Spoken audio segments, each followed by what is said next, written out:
आळंदीहून निघालेली माऊलींची वारी पुण्याच्या वेशीवर येताच घडला एक अत्यंत धक्कादायक चमत्कार। माऊलींनी पुण्यामध्ये पाऊल ठेवताच माऊलींचा रथ जागचा हालेना। आळंदीहून निघालेली ज्ञानेश्वर माऊलींची वारी जशी पुण्याच्या वेशीवर आली, माऊलींनी जसं पुण्याच्या हद्दीमध्ये पाऊल ठेवलं तसा तिथे एक असा प्रसंग घडला की लाखो वारकऱ्यांच्या काळजाचा ठोका चुकला। माऊलींचा तो भव्य दिव्य रथ अचानक जागेवरच खिळला। लाखो वारकऱ्यांनी उघड्या डोळ्यांनी पाहिला तो अद्भुत प्रसंग। 8 जुलैला माऊलींच्या पालखीचं मोठ्या उत्साहामध्ये आळंदीतून प्रस्थान झालं होतं आणि त्या रात्री माऊलींचा मुक्काम आळंदीतच होणार होता।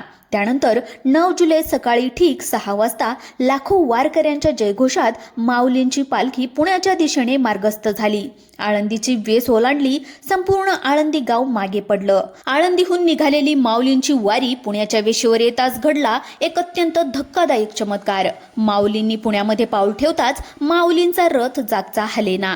आळंदीहून निघालेली ज्ञानेश्वर माऊलींची वारी जशी पुण्याच्या वेशीवर आली, माऊलींनी जसं पुण्याच्या हद्दीमध्ये पाऊल ठेवलं तसा तिथे एक असा प्रसंग घडला की लाखो वारकऱ्यांच्या काळजाचा ठोका चुकला। माऊलींचा तो भव्य दिव्य रथ अचानक जागेवरच खिळला। लाखो वारकऱ्यांनी उघड्या डोळ्यांनी पाहिला तो अद्भुत चमत्कार। 8 जुलैला माऊलींच्या पालखीचं मोठ्या उत्साहामध्ये आळंदीतून प्रस्थान झालेलं होतं आणि त्या रात्री माऊलींचा मुक्काम आळंदीतच होता। त्यानंतर 9 जुलैच्या सकाळी ठीक 6 वाजता लाखो वारकऱ्यांच्या जयघोषामध्ये माऊलींची पालखी पुण्याच्या दिशेने मार्गस्थ झाली। आळंदीची वेस ओलांडली, संपूर्ण आळंदी गाव मागे पडलं। हायवेवरून पोलिसांनी चोख बंदोबस्त ठेवला होता। वाहतूक पूर्णपणे बाजूला केली होती। निसर्गाची कृपा म्हणजे पाऊसही थांबला होता आणि इंद्रायणी नदीचं पात्र अगदी संथपणे वाहत होतं। सगळं काही अगदी सुरळीत सुरू होतं, पण अचानक पुण्याच्या हद्दीमध्ये असं काय घडलं, जशी पालखी पुण्याच्या वेशीवर आली तसा तो भव्य रथ जागेवरच थांबला। रथाचे जे मानाचे बैल होते त्यांनी जागा सोडली नाही। 1 इंचाहूनही ते बैल पुढे सरकेनाशे झाले। लाखो वारकरी तिथेच थांबले। प्रत्येकाच्या मनामध्ये एकच धडधड सुरू होती की रथ पुढे का जात नाही। सोशल मीडियावर सध्या याचे व्हिडिओ तुफान व्हायरल होत आहेत। रथाचे जे मानाचे बैल होते ते जागेवरून 1 इंचही पुढे सरकेनाशे झाले। वारीच्या इतिहासामध्ये पहिल्यांदाच असा प्रसंग घडल्यामुळे सोशल मीडियावर याचे व्हिडिओ तुफान व्हायरल होत आहेत। मग हा रथ का थांबला, नेमकं काय घडलं होतं तिथे? खरं तर जेव्हा 30 वर्षापासून वारी करणारे एक ज्येष्ठ वारकरी तिथे धावून आले तेव्हा त्यांना या चमत्काराचं खरं कारण समजलं आणि ते कारण जेव्हा त्यांनी त्यांच्या तोंडून सांगितलं तेव्हा अख्ख्या वारकऱ्यांमध्ये एक आश्चर्याचा धक्का बसला। मग माऊलीचा रथ अचानक का अडकला होता? का हा चमत्कार तिथे घडला? पुण्याच्या वेशीवर असं काय अघटित घडलं की ज्यामुळे रथ 1 इंचही पुढे हालेना?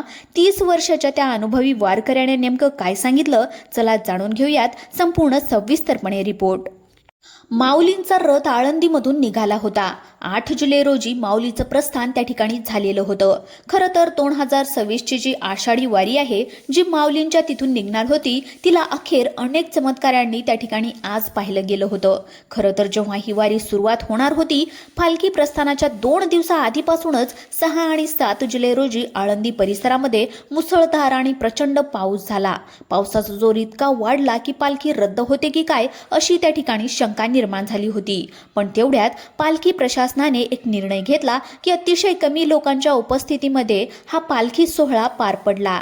या ठिकाणी खरा चमत्कार पाहिला तो तिथे घडला। खरं तर पुण्याच्या विषावर जो काही चमत्कार घडला तो आज घडलाय, पण 8 जुलै रोजी जेव्हा माऊलीच्या पालखीचं प्रस्थान होणार होतं त्या दिवशी पहिला चमत्कार घडला होता। खरं तर झालं असं, 8 जुलैच्या रोजी जेव्हा प्रस्थान व्हायचं होतं, अचानक पाऊस गायब झाला। इंद्रायणी नदीचा जो पूर होता, पूल पाण्याखाली गेला होता, ते मोकळे झाले। तर या ठिकाणी हाच पहिला चमत्कार होता ज्याने अक्षरशः इंद्रायणी नदीने वारकऱ्यांना वाट दिली असं बोललं गेलं। पण आजचा जो काही चमत्कार घडलाय 9 जुलै रोजी जेव्हा आळंदीतून पालखी पुण्याच्या वेशीवर पोहोचली तेव्हा अचानक रथ त्या ठिकाणी थांबला, 1 इंचही पुढे हालेना झाला। जेव्हा आळंदीतून पालखी पुण्याच्या वेशीवर पोहोचली तेव्हा रथ अचानक थांबला, 1 इंचही पुढे हालेना झाला। मग नेमकं त्याचं कारण काय होतं, तो चमत्कार काय होता हे घडण्याआधी पहिला चमत्कार आपल्याला समजून घ्यावा लागेल। आळंदी सोडून पुण्यामध्ये येताना रथाची जी काही गती होती ती का थांबली, पण त्याआधी 8 जुलैच्या सायंकाळी एक भयंकर चमत्कार घडला होता. खरं तर पुण्याच्या वेशीवर घडलेला जो काही चमत्कार आहे त्याची सुरुवात 8 जुलैच्या रात्रीच झाली होती. खरं तर जेव्हा आळंदीच्या गल्लीबोळामध्ये ज्ञानोबा तुकाराम माऊली असा जयघोष सुरू होता, टाळ मृदुंगाचा आवाज असं म्हणतात तर तो घुमत होता.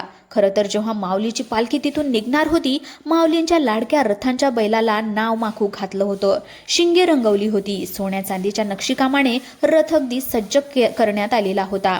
वारकरी आपल्या रावट्यात तंबू गुंडाळून भजनामध्ये दंग झाले होते आणि आता पालखी उठणार होती. ही घटना होती 8 जुलैच्या रात्रीची, जेव्हा पालखीचं प्रस्थान होणार होतं आणि त्याच 5 मिनिटांमध्ये तो भयानक चमत्कार घडला आणि ज्याचीच प्रचिती आता पुण्यातील वेशीवर घडलेल्या चमत्काराची. ती खरं तर 8 जुलैच्या रात्री जेव्हा पालखी निघणार होती, पालखी मंदिराबाहेर पडत नाही तो तेवढ्यात एक अचानक अद्भुत जो काय प्रकार घडला, जो माऊलींच्या मंदिरामध्ये जो विशाल कळस होता सोन्याचा, तर तो अचानक हलू लागला. होय, तुम्ही ऐकलं असेल की परिसरामध्ये कोणताही वारा नव्हता, कोणतीही हालचाल नव्हती, तर तो प्रचंड वजनाचा जो काही कळस आहे सिद्धेश्वर मंदिराचा, जर तो कळस या ठिकाणी तो मान हलवल्यासारखा हलला आणि एका दृष्टीने तिथे तो कळस सांगत होता की वारकऱ्यांनो, तुम्ही आता पंढरीकडे निघा, तुमची सगळी काही संकटं माझ्यासोबत आहेत. खरं तर हा दरवर्षी वारीला घडणारा चमत्कार आहे.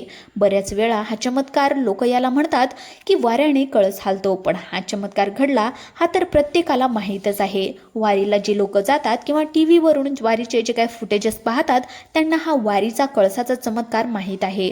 पण पुण्याच्या वेशीवर रथ का थांबला, पुण्याच्या वेशीवर अचानक रथ जागीच का खिळला, हा नवीनच चमत्कार यावर्षी घडलेला होता.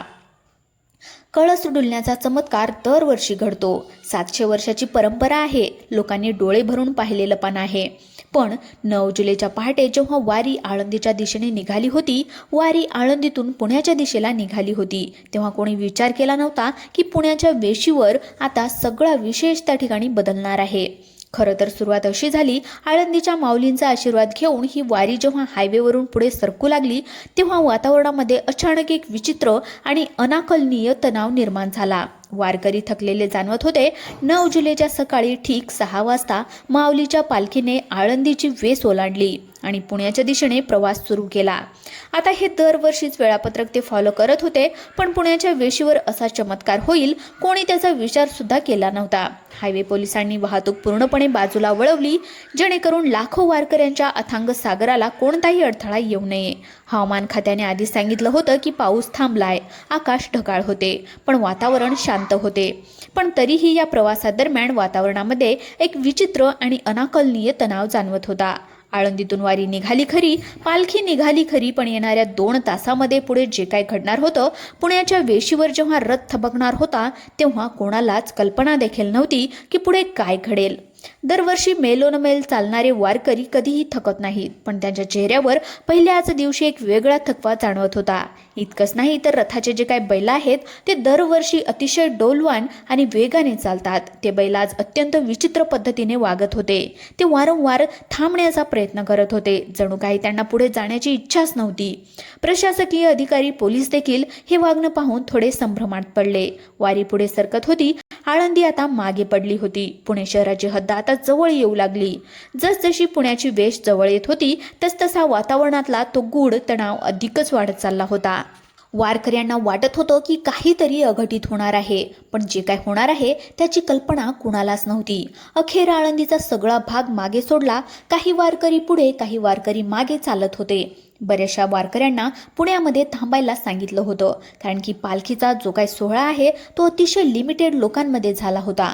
कसाबसा पूल पास करण्यात आला, आळंदीची वेस सोडण्यात आली. आता पुण्याची वेस दिसू लागली होती. अखेर ती वेळ आली होती. वारी पुण्याच्या वेशीवर पोहोचली. अचानक लाखो लोकांच्या काळजाचा ठोका चुकणारी घटना घडली. रथासोबत नेमकं काय घडलं? दुपारच्या सुमारास माऊलीची पालखी पुण्याच्या हद्दीमध्ये म्हणजेच पुण्याच्या वेशीवर आता दाखल झाली. माऊलींचं स्वागत करण्यासाठी लाखो पुणेकर रस्त्याच्या दुतर्फा उभे होते. 9 आणि 10 जुलैच्या पुण्याच्या मुक्कामासाठी प्रशासनानं मोठी धावपळ करून जय्यत तयारी केली होती. पण माऊलीच्या रथानं जसं पुण्याच्या हद्दीमध्ये पाऊल ठेवलं तसा संपूर्ण रथ जागच्या जागी थांबला. रथाच्या चालकाने बैलाने पुढे हाकलण्याचा प्रयत्न केला, पण रथाच्या मानाचे बैल जागेवरून एकही इंच हलले नाही. त्यांनी आपले पाय जमिनीवर जणू घट्ट रोवून धरले. लाखोंची गर्दी मागे उभी होती. टाळ मृदुंग चालू होता, पण रथ काय पुढे जातच नव्हता. हा चमत्कार पाहून वारकऱ्यांमध्ये प्रचंड खळबळ उडाली. वारीमध्ये कधी न घाबरणारे वारकरी आज उघड्या डोळ्यांनी हा प्रसंग पाहून थोडे भयभीत झाले होते. अनेकांच्या डोळ्यामध्ये आनंदाश्रू, भीतीचे संमिश्र भाव होते. साक्षामध्ये माऊलींचा रथ रोखला की काय अशी भावना निर्माण झाली. पोलीस आणि प्रशासकीय अधिकारी धावपळ उडाली. रथाची चाके कुठे अडकली आहेत या ठिकाणी तपासण्यात आलं, पण रस्ता सपाट, चाके पूर्णपणे मोकळी. मग रथ का हलत नव्हता? पहिल्यांदाच घडलेल्या अद्भुत आणि गूढ प्रसंगामुळे तिथे उपस्थित असणाऱ्या प्रत्येकाच्या अंगावर जणू काटा आला. सोशल मीडियावर प्रशात सुरू झाली. करोडो लोकांनी हे चमत्कार मोबाईलवर पाहू लागले. वारी ठप्प झाली. रथ जागचा हालत नव्हता. मग या संकटाच्या वेळी 30 वर्षाचा प्रदीर्घ अनुभव असणारे जुने वारकरी पुढे आले. त्यांनी रथाजवळ जाऊन नेमकी काय तपासणी केली, कोणतं सत्य बाहेर आलं? रथ जागीच खेळल्यामुळे जेव्हा प्रशासनाची सर्वात मोठी धावपळ उडाली, वातावरण आधीच गंभीर झालं होतं. वारीतल्या काही ज्येष्ठ अनुभवी वारकरी पुढे आले, जे गेल्या 30 ते 40 वर्षापासून सलग माऊलींची सेवा करत होते. ते रथाच्या जवळ आले. त्यांनी सगळ्यात आधी माऊलींच्या पादुकांचे दर्शन घेतले. त्यानंतर रथाच्या बैलाचं निरीक्षण सुरू केलं. त्या अनुभवी वारकऱ्यांनी जेव्हा बैलाच्या डोळ्यामध्ये पाहिलं, त्यांच्या पाठीवरून हात फिरवला, तेव्हा त्या चमत्काराचं खरं कारण समजलं.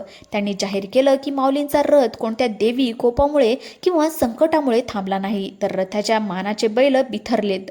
होय, गेल्या 2 दिवसापासून झालेला मुसळधार पाऊस, त्यानंतर अचानक वाढलेली लाखोंची गर्दी, पुण्याच्या वेशीवर स्वागतासाठी वाजणारे ढोल ताशे, त्यामुळे ते मुख्य जीव दचकले किंवा बिथरले असावेत. भीतीपोटी त्यांनी पाय जमिनीवर घट्ट रोवून धरले.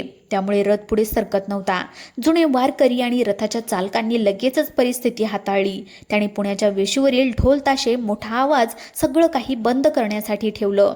सर्व वारकऱ्यांनी बैलांच्या भोवती कोंडाळे करून शांततेत माऊलींचा गजर सुरू केला. बैलांना पाणी पाजण्यात आलं. पाठीवरून प्रेमाने हात फिरवण्यात आला. माऊलींचा नामाचा गजर ऐकून आणि वातावरण शांत झाल्यावर बैलातली भीती हळूहळू नाहीशी झाली आणि काही मिनिटातच त्या मानाच्या बैलांनी अत्यंत डोलाने माऊलीच्या रथाला पुढे ओढायला सुरुवात केली. रथ हल्लेला पाहून लाखो वारकऱ्यांनी एकच जयघोष केला, ज्ञानोबा माऊली तुकाराम. संपूर्ण पुणे नगरी या जयघोषानं दुमदुमून गेली. अशा प्रकारे पुण्याच्या इतिहासातली ती अत्यंत गूढ आणि थरारक रात्र प्रशासनाच्या आणि वारकऱ्यांच्या समजूतदारपणाने सुफळ संपूर्ण पार पडली. माऊली आता 9 आणि 10 जुलैला पुण्यामध्ये मुक्काम करत असतात. तर प्रेक्षकांनो, या अद्भुत प्रसंगाविषयी, माऊलींच्या यांग श्रद्धेविषयी तुमचं काय मत आहे आम्हाला कमेंट बॉक्समध्ये नक्की कळवा. आणि जर तुम्ही विठुरायाच्या माऊलीचे खरे भक्त असाल तर कमेंटमध्ये रामकृष्ण हरी लिहायला अजिबात विसरू नका. धन्यवाद.